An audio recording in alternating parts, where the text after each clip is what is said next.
అక్క చెప్పు సీత. ఈసారి నాకు కొంచెం అడ్వాన్స్ పేమెంట్ కావాలి, అంటే దీపావళి కూడా వస్తుంది కదా అందుకే. సారీ సీత, ఈసారి అవ్వదు. పర్లేదు అక్క, ఏం పర్లేదు. వచ్చేస్తున్నా 5 minutes.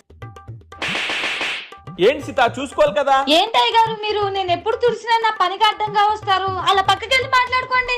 అది అడ్వాన్స్ ఇవ్వకపోతే ఆ కోపం నా మీద చూపిస్తుందంటే అమ్మగారు మీకు ఈ విషయం తెలుసా అండి? మన పక్కింట్లో పనామే పని మానేసిందంట. ఎందుకు సీత? అదే అమ్మగారు పండక్కి అడ్వాన్స్ అడిగిందంట, ఇవ్వలేదని మానేసిందంటండి.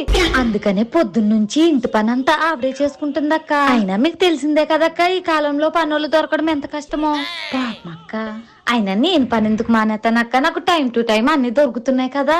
సరే అక్క, నా పని అంతా అయిపోయింది, ఇంకా నేను వెళ్ళొస్తా. సీత, యాక్చువల్లీ నేను నిన్నే ఇద్దాం అనుకున్నాను.